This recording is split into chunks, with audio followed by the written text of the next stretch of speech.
Hello बच्चों, आइए इस प्रश्न को देखते हैं। तंत्रिका आवेग के प्रेषण के दौरान क्रिया विभव से किसकी गति कहाँ को होती है? विकल्प ए, कोशिका बाह्य तरल से पोटेशियम आयन का अंतः कोशिकीय तरल में। विकल्प बी, अंतः कोशिकीय तरल से Na आयनों की कोशिका बाह्य तरल में। विकल्प सी, अंतः कोशिकीय तरल से K+ आयनों की कोशिका बाह्य तरल में। या विकल्प डी, कोशिका बाह्य तरल से Na+ आयनों की कोशिका अंतः या अंतः कोशिकीय तरल में। इस प्रश्न की जो मुख्य अवधारणा है, मुख्य अवधारणा वह है आवेग संचरण। वह है आवेग संचरण। यहाँ पर हम देखेंगे कि आवेग संचरण के दौरान किस प्रकार आयनों की गति तंत्रिका के आर पार या एक्सॉन के आर पार देखी जाती है। तो आवेग संचरण जो होता है इसे 3 प्रावस्थाओं में विभाजित किया जा सकता है। इसे 3 प्रावस्थाओं में विभाजित किया जा सकता है। ध्रुवीकरण, विध्रुवीकरण, ध्रुवीकरण, विध्रुवीकरण तथा पुनः ध्रुवीकरण। पुनः ध्रुवीकरण। यहाँ पर हम इन तीनों प्रावस्थाओं को देखेंगे तो जो एक्सॉन की झिल्ली होती है उसके आर पार किस प्रकार आयनों की गति इन तीनों प्रावस्थाओं के दौरान होती है वह हम देखेंगे। तो यदि सामान्य प्रावस्था की बात करें, जब एक न्यूरॉन विश्राम अवस्था में होती है तो यहाँ पर एक्सॉन का जो अंतः कोशिकीय तरल होता है उसके अंदर पोटेशियम आयन अधिक होते हैं, जबकि यदि बाह्य कोशिकीय तरल की बात करें तो यहाँ पर सोडियम आयन अधिक होते हैं।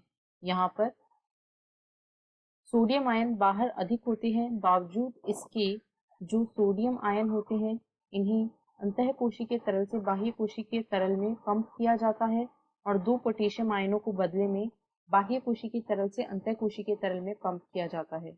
इसके साथ ही जो एक्सॉन की झिल्ली होती है वह सोडियम आयनों के लिए लगभग अपारगम्य होती है, परंतु पोटेशियम आयन अपनी उच्च सांद्रता से निम्न सांद्रता की ओर यानी अंदर से बाहर की ओर गति करते हैं। इसके कारण जो अंदर की तरफ धनात्मक आवेश होता है उसकी कमी हो जाती है। तो यहाँ पर अंदर ऋणात्मक आवेश होता है तथा झिल्ली के बाहर की तरफ धनात्मक आवेश आ जाता है। इसे झिल्ली का ध्रुवीकरण कहा जाता है और यहाँ पर जो विभव होता है उसका मान लगभग -70 मिलीवोल्ट के आसपास होता है और इसे RMP या विश्राम कला विभव, रेस्टिंग मेम्ब्रेन पोटेंशियल भी कहा जाता है। अब यदि हम आवेग संचरण की बात करें तो जो दूसरी प्रावस्था होती है वह विध्रुवीकरण होती है। यहाँ पर जो सोडियम पोटेशियम पंप होता है वह बंद हो जाता है। इस स्थिति में जो सोडियम आयन चैनल होते हैं वे खुल जाते हैं और इन सोडियम आयन चैनल के द्वारा बाह्य कोशिकीय तरल से अंतः कोशिकीय तरल में सोडियम आयनों की गति होती है। यहाँ पर पंप तो बंद हो जाता है परंतु सोडियम आयन जो होते हैं वे बाह्य कोशिकीय तरल से अंतः कोशिकीय तरल में गति करते हैं। इस प्रकार अंदर की तरफ धनात्मक आवेश की सांद्रता बढ़ने लगती है तथा यह जो -70 मिलीवोल्ट विभव था यह अब 0 से बढ़कर धनात्मक होने लगता है। इसी को क्रिया विभव कहा जाता है। यहाँ पर झिल्ली के अंदर की तरफ का आवेश धनात्मक तथा बाहर की तरफ का आवेश ऋणात्मक हो जाता है। यहाँ पर जो विभव होता है वह बढ़कर लगभग +60 मिलीवोल्ट तक पहुंच जाता है। यहाँ पर झिल्ली के बाहर धनात्मक तथा झिल्ली के अंदर ऋणात्मक आवेश हो जाता है। अब यदि पुनः ध्रुवीकरण की बात करें तो यहाँ पर फिर से जो सोडियम पोटेशियम पंप होता है वह शुरू हो जाता है। साथ ही साथ जो पोटेशियम आयन चैनल होते हैं वे खुल जाते हैं, जिसकी वजह से पोटेशियम इनसे होते हुए बाहर की तरफ गति करते हैं।